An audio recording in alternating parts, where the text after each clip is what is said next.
Assalamualaikum warahmatullahi wabarakatuh.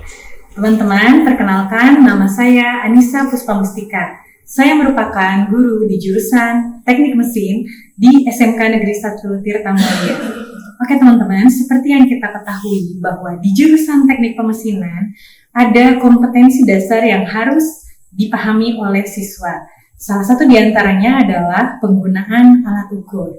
Nah, hari ini ayo kita coba untuk mempelajari alat ukur apa saja sih yang harus digunakan di jurusan Teknik Pemesinan. Nanti saya akan tunjukkan bagaimana cara penggunaannya. Nah, oke teman-teman, sebelum kita mengukur menggunakan alat ukur dan benda ukur, terlebih dahulu kita gunakan dulu sarung tangan ya. Nah, sarung tangan ini digunakan untuk menghindari terjadinya kontaminasi lemak dari tangan dan agar hasil pengukurannya nanti lebih akurat dan presisi ya. Kita pakai dulu. Nah, oke, sarung tangan telah dipakai, kita bisa gunakan sarung tangan kain ya. Nah, sekarang kita akan memperkenalkan alat-alat ukur yang akan digunakan. Oke, yang pertama, saya punya alat ukur yang bernama vernier caliper atau jangka sorong atau mistar sorong. Nah, yang ini adalah mistar sorong dengan ketelitian atau resolusi 0,02 mm.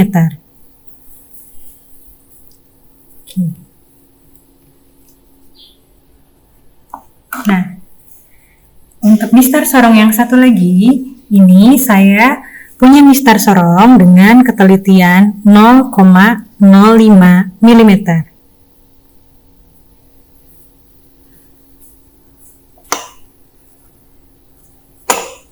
Oke.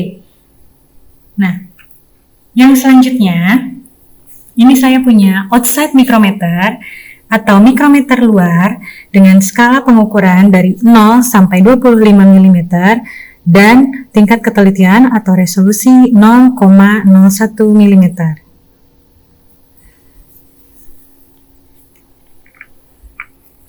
Nah, dan yang terakhir, ini adalah height gauge atau mistar ketinggian yang dilengkapi dengan dial test indikator. Bisa dilihat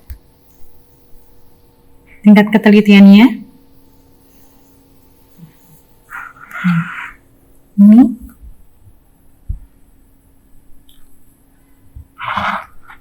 Oke.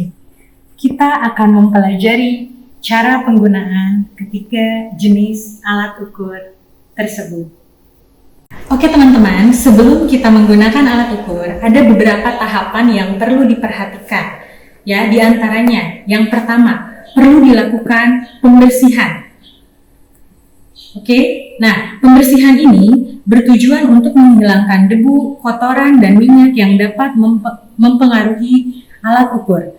Nah, alat ukur yang akan digunakan itu harus dibersihkan terlebih dahulu, boleh menggunakan alkohol 70% atau menggunakan alkohol pad. Nah, selanjutnya benda ukurnya pun harus dilakukan pembersihan karena adanya debu, kotoran, dan minyak akan sangat-sangat mempengaruhi akurasi dari hasil pengukuran. Oke, itu yang pertama. Yang kedua, yaitu pelunasan. Nah, nanti alat ukur yang sudah digunakan itu bisa dilunasi. Yang ketiga, kalibrasi. Kalibrasi ini bertujuan untuk mengecek performa dari alat ukur itu sendiri. Apakah masih sesuai atau tidak dengan standar. Selanjutnya, yang keempat, yaitu penyimpanan. Jadi, setelah alat ukur digunakan, biasakan simpan kembali pada tempatnya, simpan pada suhu minimal 20 derajat Celcius, jauhkan dari benturan dan goncangan. Yang kelima atau terakhir, kita bisa melakukan perbaikan di lab-lab yang terpercaya yang sudah bersertifikasi apabila alat ukur tersebut memiliki kerusakan. Nah, oke teman-teman, pertama kita harus lakukan pembersihan terhadap meja kerjanya, terhadap alat-alat ukurnya, dan benda kerja yang akan digunakan untuk mengukur. Nah, di sini kita bisa menggunakan alkohol dengan kadar 70%. Kita lihat ya cara pembersihannya seperti ini.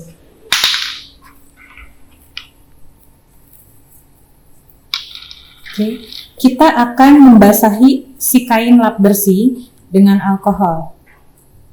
Seperti ini. Nah, kemudian bersihkan meja kerja dengan satu arah, ya. Nah, seperti ini.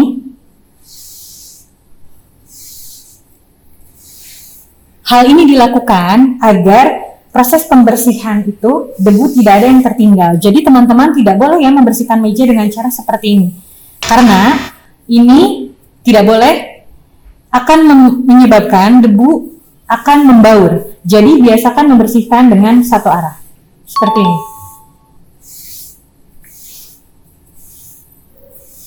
Oke teman-teman, jadi sebelum kita melakukan pengukuran, ada hal penting yang sangat perlu dilakukan agar bisa menghasilkan pengukuran yang memiliki tingkat akurasi yang tinggi dan presisi yang tinggi.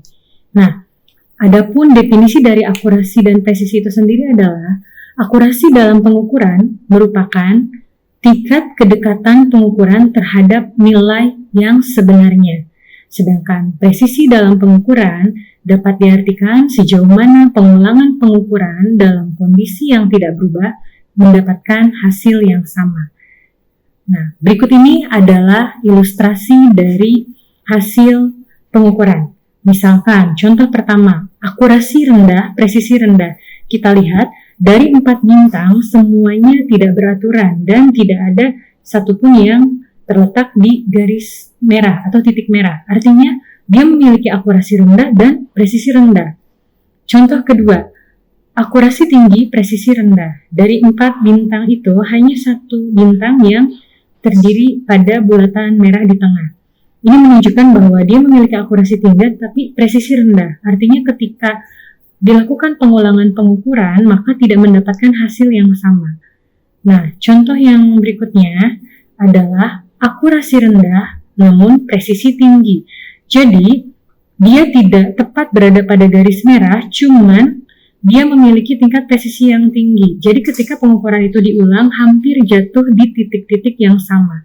Nah, yang paling baik dan yang sangat kita perlukan adalah pengukuran yang memiliki nilai akurasi tinggi dan presisi tinggi.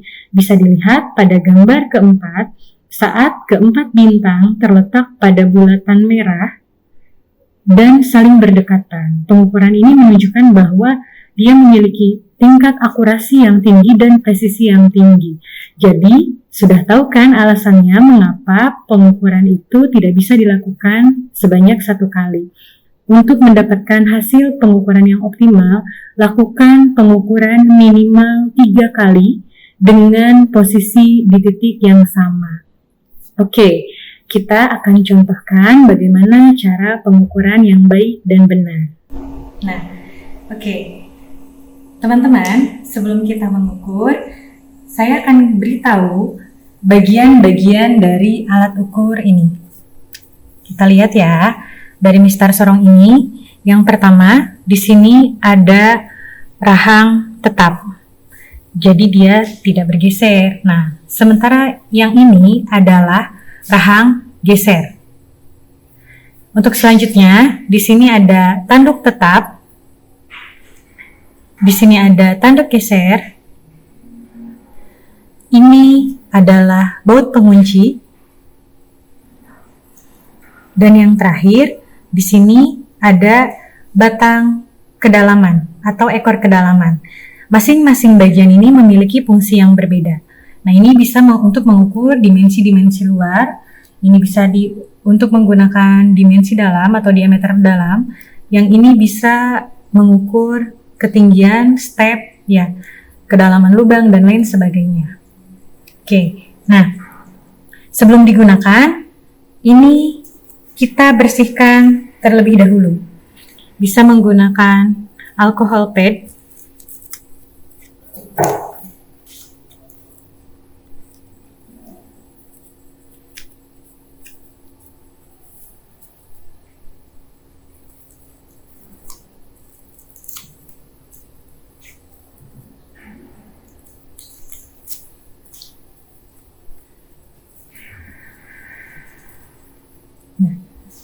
kita akan bersihkan satu arah. Mulai dari rahangnya, tanduk, dan skala. Ini semua kita bersihkan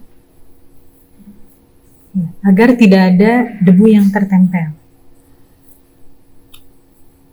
Oke. Nah, setelah tadi alat ukurnya kita bersihkan, jangan lupa benda yang akan kita ukur juga harus dibersihkan. Ini kita bersihkan ya, benda yang akan diukur.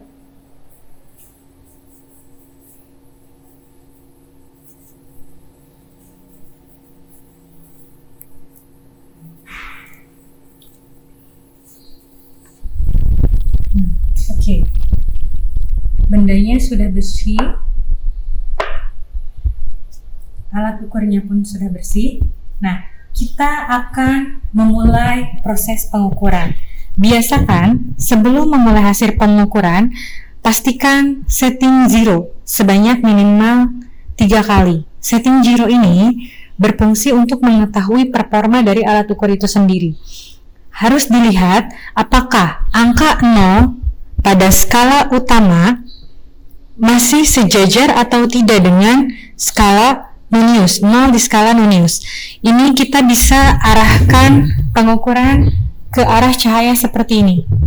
Nah, lihat apakah dari rapatan ini ada cahaya atau tidak. Jika ditemukan rapat dan sejajar, maka alat ukur ini masih dalam kondisi performa yang baik. Jadi, hasil pengukurannya nanti bisa kita gunakan. Jadi teman-teman, pada pengukuran menggunakan vernier caliper atau mistar sorong, ada langkah-langkah pengukuran yang perlu diperhatikan. Yang pertama, yaitu membuka rahang geser bawah mistar sorong, kemudian letakkan benda yang akan diukur sampai terjepit dengan baik. Jadi jangan sampai ada celah ya teman-teman, itu salah. Nanti saya akan tunjukkan ilustrasinya. Yang kedua, kuncilah mistar sorong. Oke, jadi gunakan pengunci. Yang terakhir, lalu lakukan pembacaan hasil pengukuran. Nah, ini adalah cara pengukuran dimensi luar yang benar dan salah. Bisa teman-teman lihat pada pengukuran yang salah, terdapat celah yang akan menyebabkan error pada hasil pengukuran. Oke, ini cara pengukuran dimensi dalam benda ukur yang benar. Sama seperti tadi, buka rahang geser. Untuk mengukur ukuran dalam, kita akan gunakan tanduk tetap dan tanduk geser. Kemudian setelah dilakukan pengukuran, seperti tadi, kunci mistar sorong dan lakukan hasil pembacaan pengukuran. Nah, ini cara pengukuran dimensi dalam yang benar dan salah. Bisa dilihat. Nah, pada posisi yang salah, sama seperti tadi, jadi ada celah pada alat ukur dan benda ukur yang menyebabkan error hasil pengukuran. Nah, untuk yang selanjutnya, pengukuran kedalaman, atau bisa juga ketinggian benda ukur. Ini sama, kita menggunakan ekornya. Kita bisa membuka rahangnya sampai batang kedalamannya keluar. Kemudian masukkan batang kedalaman ke dalam alur atau coakan yang akan diukurnya dengan tegak lurus. Selanjutnya, dikunci mistar sorongnya dan lakukan pembacaan. Nah, ini adalah cara pengukuran kedalaman atau ketinggian yang benar dan salah. Jadi, upayakan lagi-lagi jangan sampai ada sudut. Oke, untuk pembacaannya sendiri, pembacaan hasil pengukuran pada mistar sorong, yang pertama itu kita harus perhatikan skala utama. Perhatikan angka terakhir sebelum 0 pada skala Nonius. Selanjutnya, lihat skala utama dan skala Nonius yang segaris. Kemudian hitung skalanya, skala Noniusnya. Yang ketiga, jumlahkan hasil pembacaan dari skala utama dan skala Nonius. Nah teman-teman, ini adalah contoh pembacaan ukuran menggunakan mistar sorong dengan ketelitian 0,02 mm. Nah, cara pembacaannya tadi sudah dijelaskan. Yang pertama, kita lihat skala utamanya. Nah, di skala utama bagian atas jelas sekali terlihat ada angka 4. 4 ini adalah 40-an. Terus dilihat juga 0 pada skala Noniusnya. Nah, ketika dilihat 0 di skala nonius, yang terlewati sebelumnya adalah, kita hitung sama-sama ya, 40, 41, 42, 43. Jadi skala utamanya adalah 43 mm. Nah, sementara skala noniusnya adalah kita hitung dari garisnya. Nah, 1, 2, 3, 4. Nah, kita temukan di sini. Ini ada diberi tanda merah, strip terakhir yang sejajar sebelum angka 8. Nah, ini adalah strip ke-39, atau kita kalikan ke ketelitiannya 0,02 mm. Maka didapatkan 0,78 mm. Atau kalian bisa gunakan cara seperti ini. Kita lihat 7 di sini adalah 70-an. Dan setiap strip setelahnya itu adalah kelipatan 2. Maka kita lihat 70, 72, 74, 76, 78. Artinya strip yang paling sejajar ada di angka 0,78. Kemudian kita jumlahkan skala utama dan skala nonius, yaitu 43 mm dengan 0,78 mm. Maka didapatkan hasil pengukuran 43,78 mm. Contoh untuk mistar sorong dengan ketelitian 0,05 mm. Seperti biasa, kita lihat skala utamanya. Di sini jelas terlihat ada angka 6. 6 di sini adalah 60-an karena kita menggunakan ukuran mili. Kita lihat strip terakhir sebelum angka 0 di skala nonius. Nah, ini kita lihat, berarti kalau ini 60, 61, 62, 63, 64, 65, 66, 67, 68. 68 mm. Kemudian di skala noniusnya kita lihat strip yang paling segaris antara skala utama dan skala nonius ada pada garis ke-11. Maka strip ke-11 ini dikalikan dengan 0,05 mm, maka didapatkan 0,55. Atau seperti cara tadi, ketika 50 ini adalah 50-an, nah di sini ada strip setelahnya, berarti kelipatan 5. Berarti kalau ini 0,50, ini adalah 0,55. Maka kalau dijumlahkan hasil pengukurannya adalah 68,55 mm. Oke, bagaimana? Mudah bukan? Kita akan melakukan pengukuran terhadap benda kerja. Harus dipastikan semua benda kerja maupun alat ukurnya dalam kondisi bersih, ya. Sekarang tadi benda kerja ini sudah dibersihkan bagian rahang-rahangnya. Kita akan coba lakukan pengukuran. Pengukuran ini untuk mendapatkan tingkat akurasi dan presisi yang tinggi itu tidak boleh hanya dilakukan satu kali, melainkan minimal 3 kali di titik yang sama. Kita coba yuk. Oke. Kita jepitkan rahang pada benda kerja.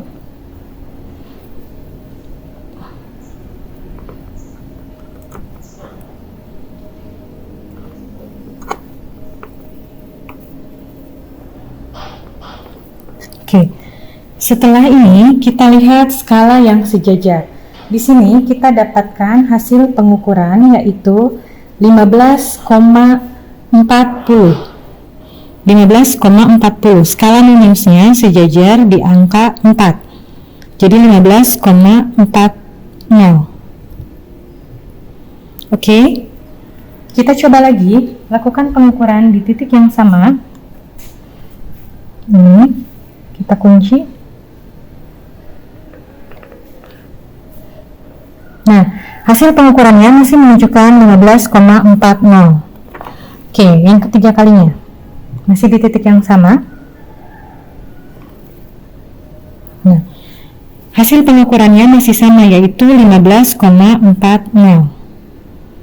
Oke, paham ya? Kita sudah 3 kali melakukan pengukuran. Selanjutnya, untuk mengukur dimensi bagian dalam atau diameter dalam, apa yang harus kita gunakan? Apakah rahang, apakah tanduk, ataukah ekor?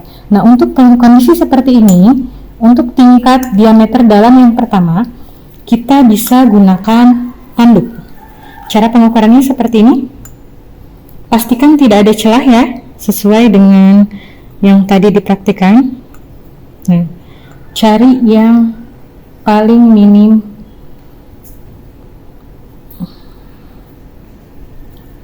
Nah, di sini kita mendapatkan hasil ukuran 45,00. Oke. Nah, lakukan pengukuran kedua untuk mendapatkan hasil yang akurat dan presisi. Nah, di sini kita mendapatkan hasil pengukuran 45,00. Masih di titik yang sama. Nah, terakhir pun sama, kita masih mendapatkan hasil pengukuran di 45,00. Oke. Nah, untuk diameter selanjutnya yang paling dalam, ini yang tidak bisa dijangkau oleh tanduk, kita bisa menggunakan alat ukur tidak langsung ya teman-teman. Nah, ini kita punya jangka kaki.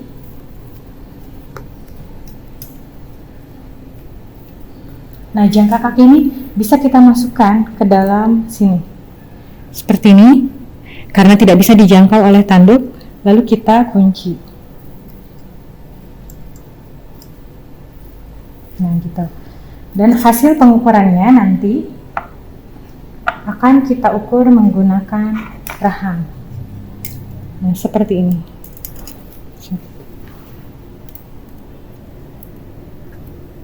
Nah, seperti ini ya teman-teman. Ini untuk bagian bawah itu menunjukkan hasil pengukuran 25,70. Seperti itu. Ini hanya menunjukkan saja bagaimana cara melakukan pengukuran yang tidak bisa dijangkau dengan tanduk. Oke, untuk selanjutnya bagian terakhir kita bisa mengatur step kedalaman lubang ataupun ketinggian itu menggunakan batang atau ekor kedalaman. Seperti ini contohnya, saya mengukur dimensi ketinggian di luar.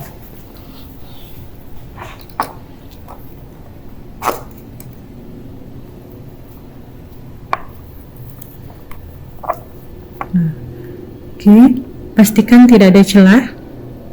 Setelah itu, lakukan proses penguncian dan baca hasil pengukurannya. Di sini ditemukan angka 12,70. Itu satu kali. Kita buka lagi di titik yang sama. Kita akan lakukan pengukuran kembali. Pastikan tidak ada celah. Ya. Kunci 12,70. Terakhir. Pengukuran terakhir.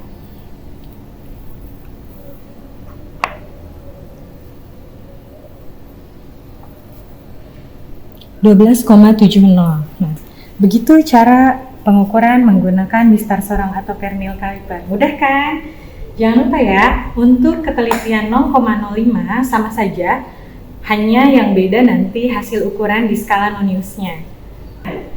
Untuk alat ukur selanjutnya, kita akan menggunakan alat ukur jenis mikrometer luar atau outside micrometer. Di sini kita punya skala ukurnya dari 0 sampai 25 mm dengan tingkat ketelitian 0,01 mm.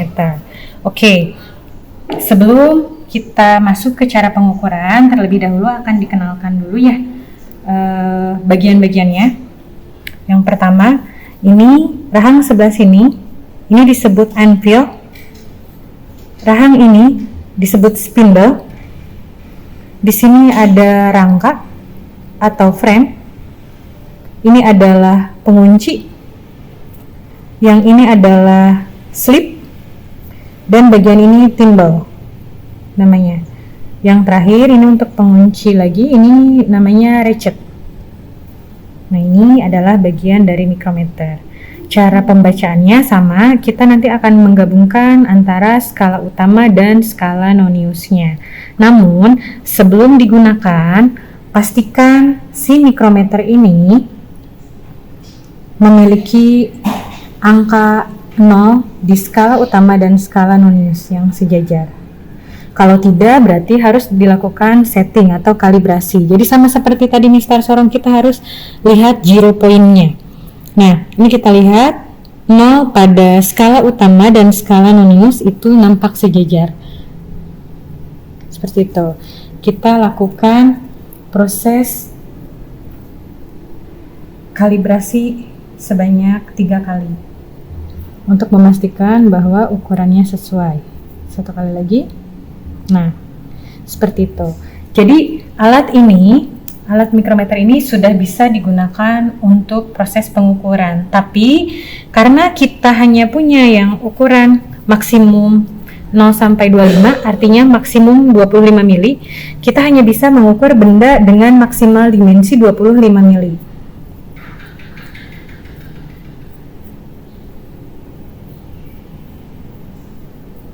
Oke. Adapun cara pengukurannya, yaitu cara membacanya. Yang pertama, ada contoh ilustrasi seperti ini. Baca angka skala pada skala utama atau barrel scale. Yang kedua, baca angka skala pada timbal atau skala putar. Kita lihat di sini skala utamanya ada angka 5 satuan, berarti 5, 6, 7, 8. Jadi sebelum angka 0.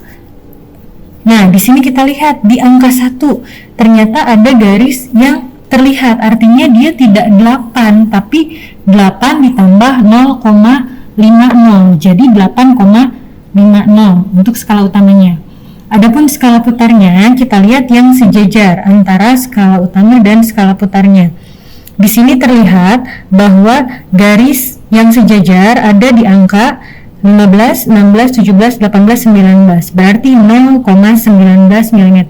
Dengan begitu, skala totalnya adalah 8,50 ditambah 0,19 menjadi 8,69 mm.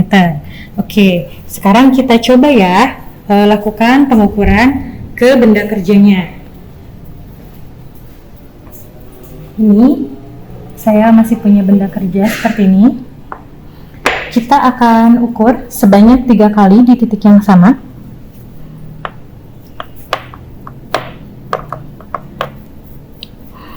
Kita dekatkan ampil dan spindle-nya. Oke, sampai tercekam. Lalu kita kunci.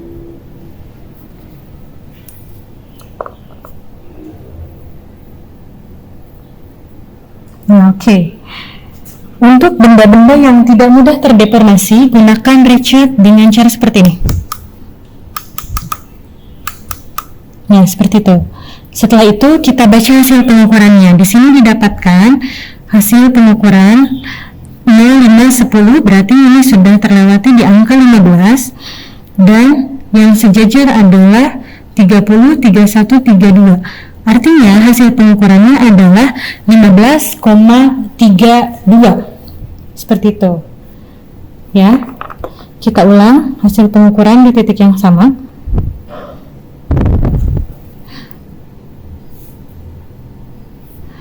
Oke. Oke, masih menunjukkan ukuran 15,32. Yang terakhir,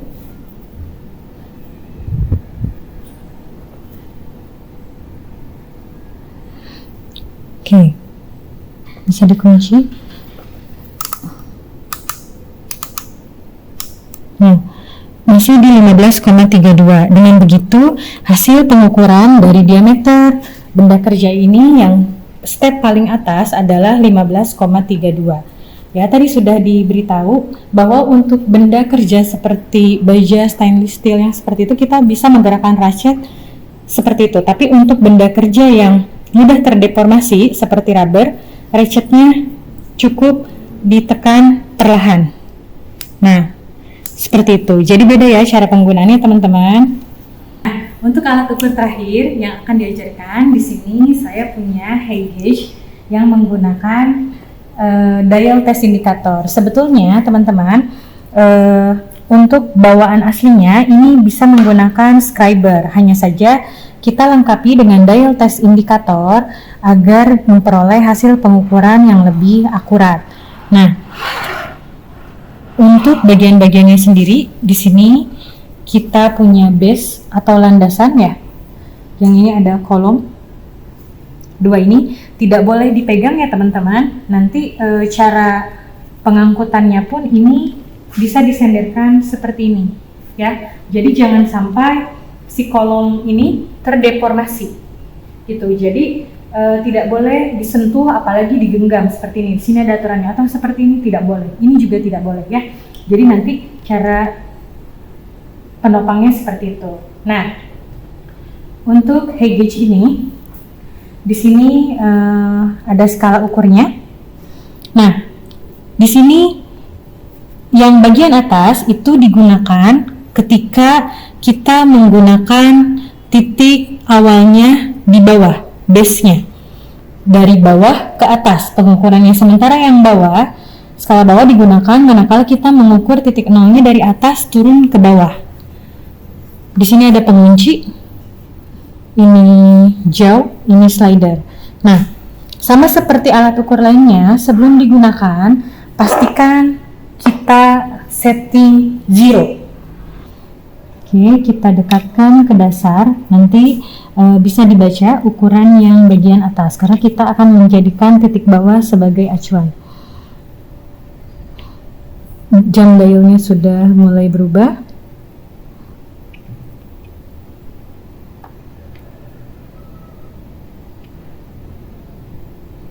Nah, sudah dilihat, ini angka 0. Sekarang kita setting pada dial indikatornya.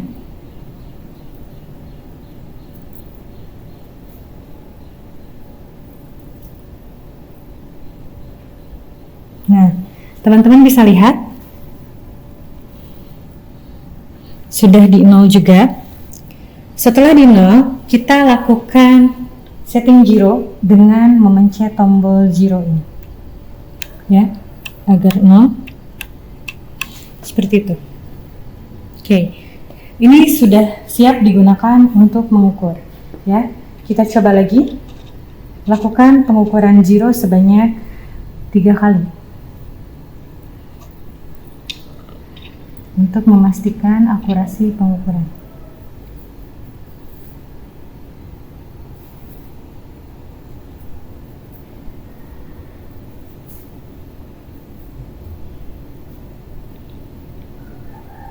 Oke.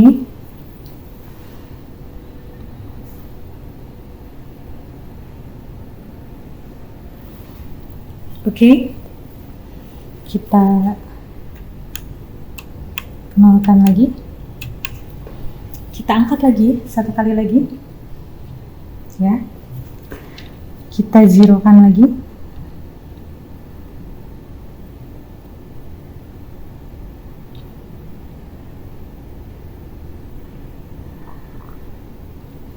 Seperti ini.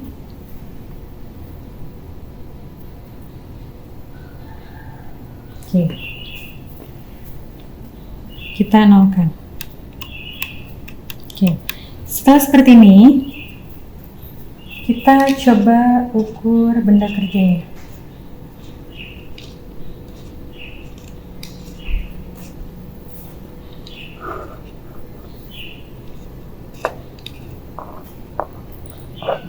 Kita coba ukur di permukaan seperti ini ya teman-teman, sampai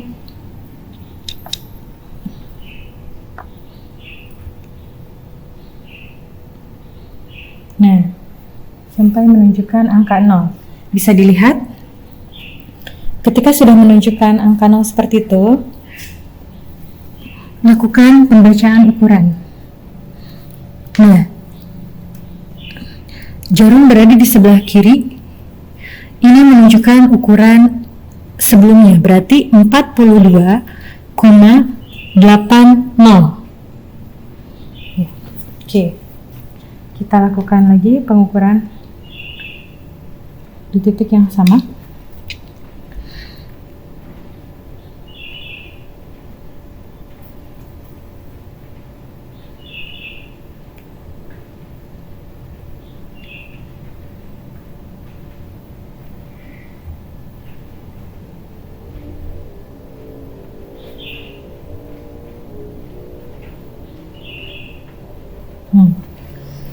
masih menunjukkan angka 42,80. Pengukuran selanjutnya.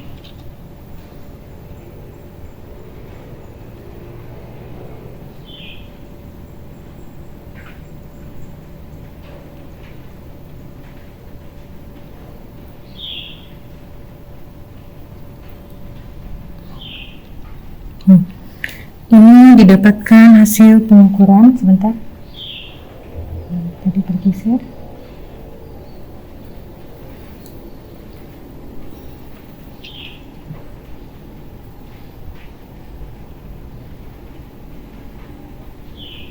Nah, 42,80.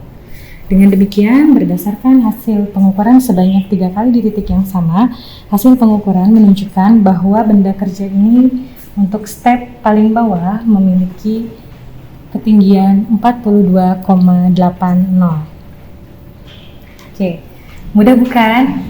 Selamat belajar, selamat mencoba. Semoga apa yang telah diberikan materinya pada hari ini bisa bermanfaat untuk semua.